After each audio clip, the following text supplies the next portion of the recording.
Madam, Excellencies, dear colleagues, it is my most distinguished honor and privilege to introduce the pre-recorded address by His Excellency Denis Sassou Nguesso, President of the Republic of Congo, at the general debate of the 75th session of the General Assembly. I thank you.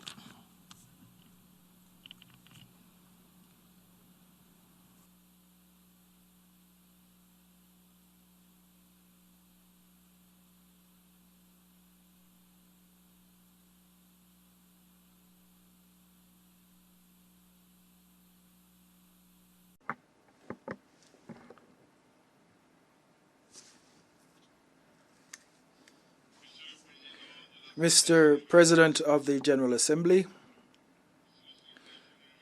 Mr. Secretary General of the United Nations, I would like, Mr. President, to convey to you my warm congratulations on your election as President of the 75th regular session of the United Nations General Assembly. Allow me also to pay a well-deserved tribute to Mr. Tijani Muhammad Bande, your predecessor. A well-deserved tribute for his work during the 74th General Assembly. I wish to convey all my gratitude to Mr. Antonio Guterres, Secretary General of the United Nations, for his perseverance in seeking solutions to the various challenges confronting the international community. Mr. President,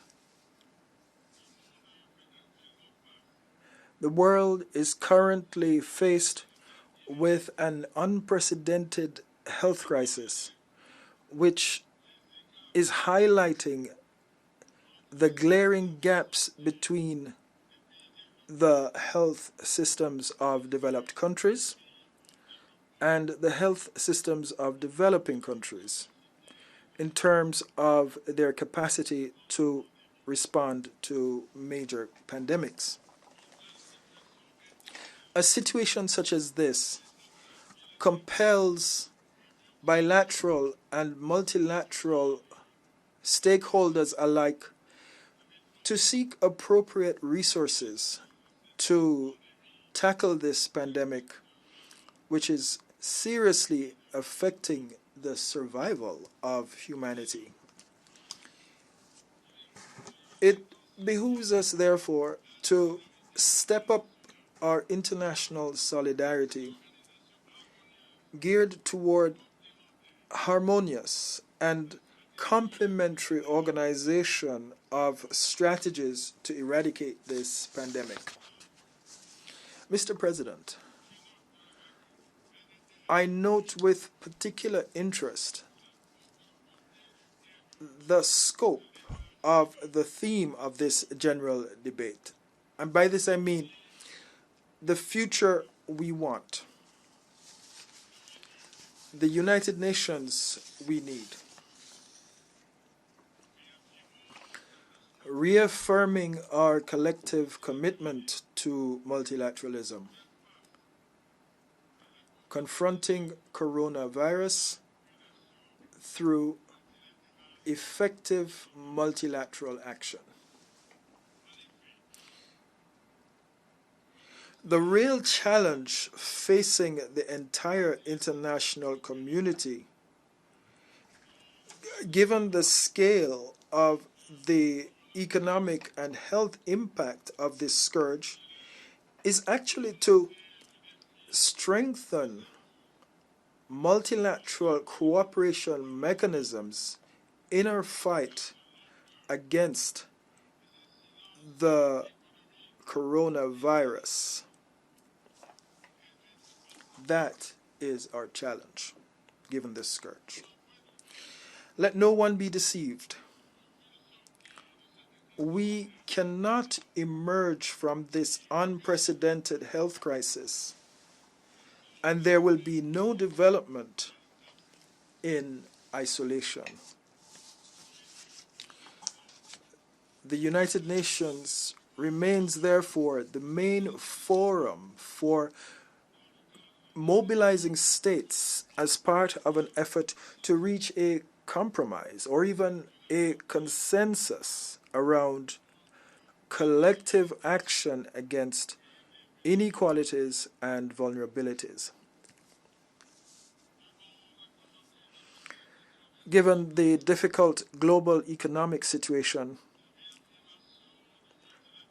a reaffirmation of multilateralism is the essential foundation we need for international action to deliver on our collective commitments, and more particularly, to ensure that we provide access to universal health coverage, to ensure that we promote education for all, and to ensure that we protect the environment and preserve lasting peace. Mr. President,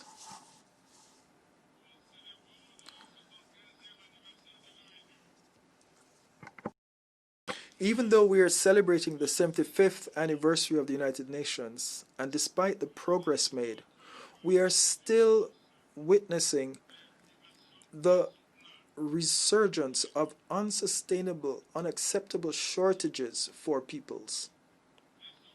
Therefore, instituting health for all is encountering real difficulties. Eradicating poverty in all its forms remains an international priority. Nevertheless,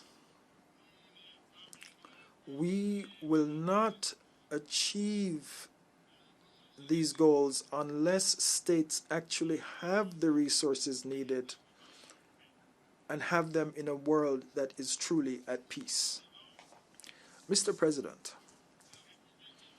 the Republic of the Congo is concerned at the resurgence of terrorism and violent extremism, as well as at the predominance of armed conflicts across the world. Our concern also extends to the Libyan crisis, the ramifications of which are increasingly affecting the countries of the Sahel. And here I wish to say that my country, which is serving as president of the high-level committee of the African Union on Libya, reaffirms the primacy of a political solution conducive to holding an inter-Libyan conference that is inclusive and focused on national reconciliation. The various meetings held in Brazzaville and the Berlin Conference on Peace in Libya encouraged the parties to this conflict to focus on dialogue and to do so in the framework of a multilateral approach that includes the United Nations. And to this end, the roadmap adopted on the 30th of January 2020 in Brazzaville remains valid. The eastern part of the Democratic Republic of the Congo is still under threat from armed groups.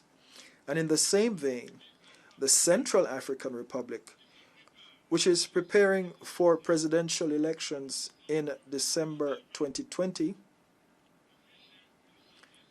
is facing a situation that has been made unstable because of the bloody campaigns of armed gangs. Syria, for its part, is still confronted, as has been since 2011, with a civil war with devastating consequences. Israelo-Palestinian relations remain tenuous despite the relevant United Nations resolutions advocating for the creation of two independent states. Furthermore,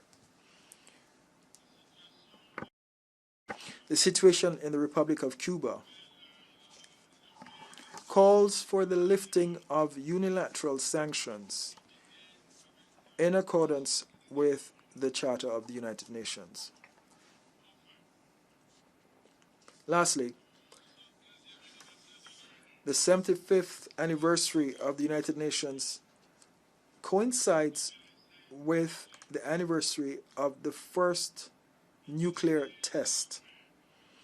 Humanity owes it to itself to put an end once and for all to the use of nuclear weapons. Mr. President, as we celebrate the 75th anniversary of the United Nations, there is still a historic injustice which is yet to be redressed. It is to be redressed by guaranteeing Africa a place in the Security Council. As a member of the Committee of 10 of the African Union on reform of the United Nations Security Council, my country solemnly reaffirms the urgency of making it a reality, making a reality Africa's representation in this organ of the United Nations.